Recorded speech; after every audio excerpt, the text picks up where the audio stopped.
Amada família, meu nome é Cira Munhoz e meu coração reverencia a cada um de seus corações. Nosso tema de hoje será o perdão e o sofrimento que a mágoa nos acarreta. Mas antes de falar sobre o perdão, vamos falar sobre a ofensa e vamos nos perguntar por que nos ofendemos tão facilmente. Por que ficamos magoados? Será talvez que temos uma sensibilidade aflorada por melindre ou por orgulho? Bom, o melindre é fruto do nosso orgulho. O capítulo 10, item 10 do Evangelho segundo o Espiritismo nos diz que o orgulho é o pai de muitos vícios, fonte de muitos males. E o Evangelho nos diz também que Jesus se dedicou a combatê-lo exatamente porque é o principal obstáculo para o nosso progresso. Não só nos impossibilita o progresso, como nos causa muito sofrimento, porque incutimos a mágoa e o rancor em nossos corações e não nos permitimos perdoar. Isso porque nos permitirmos sermos magoados. Se existe tanto sofrimento, porque parece que é o único remédio que consegue curar nosso orgulho. O Evangelho segundo o Espiritismo nos diz que Deus só permite o mal porque sabe que dele nasce um bem maior. E o sofrimento é a cirurgia que nos liberta do nosso orgulho. Por isso Deus nos permite colher a semeadura do passado para que possamos preparar o solo do Espírito e dali nascerá um bem maior. Allan Kardec nos diz que o orgulho antecede o egoísmo. E também no livro dos Médiuns, no capítulo 228, ele pergunta às entidades venerandas qual das nossas imperfeições morais os espíritos se aproveitam com mais facilidade. E elas respondem: das imperfeições morais humanas, o que os espíritos se utilizam com mais facilidade é o orgulho, porque é o defeito que a criatura menos percebe e menos admite. Nós não nos apercebemos do nosso orgulho, o que precisamos melhorar em nós. Então precisamos do autoconhecimento para descobrirmos o que precisamos transformar.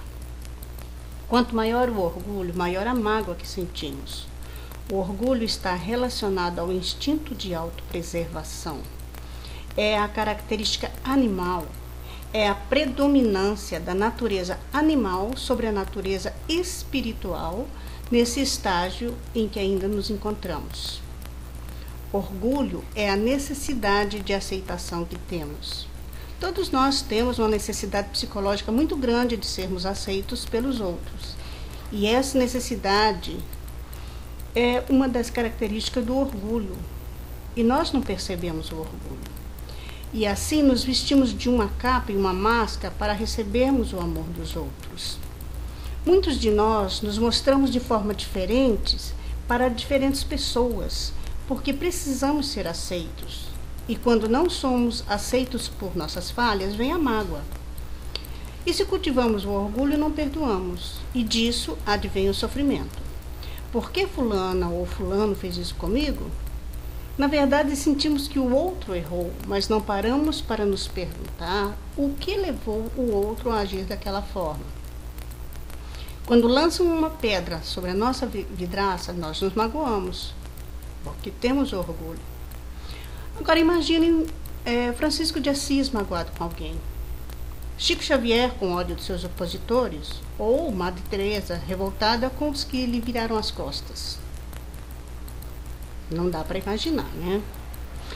Esses exemplos citados chegaram a um estágio evolutivo tal que aprenderam a humildade e o amor incondicional. E sendo humildes, não perceberam ataques, porque perceberam que aquele que agride o outro, verbal ou fisicamente, é um ser doente. E desconta nos outros o seu estado interior, porque não está bem. Divaldo nos diz que quem está bem consigo mesmo não agride ninguém. Aprende a relevar as ofensas, as afrontas, e não exige da árvore o fruto antes da época certa. Então, para perdoarmos, precisamos aprender o auto-perdão, trabalhar o orgulho, exercitar a humildade e trabalhar o nosso estado interior. E vamos perceber que o que nos magoa tanto não é o que o outro fala, mas é a forma como nos sentimos interiormente. Perdão e auto-perdão é a receita para evitar o sofrimento da mágoa. Trabalhar o orgulho, que é o pai de muitos vícios, vai nos ajudar a não nos magoarmos tão facilmente. E vai nos possibilitar não deixar que uma pessoa desequilibrada nos desequilibre, e sim ter a atitude nobre de não exigir do outro o que ele ainda não pode nos dar. Perdoar é esquecer? Joana de Ângeles nos diz que o perdão não é o esquecimento do mal. O perdão é não combater o mal com o mal, pagar o mal com a outra face do mal, que é o bem. Devemos lembrar que Deus é onipresente e onisciente e sabe o porquê de todas as coisas.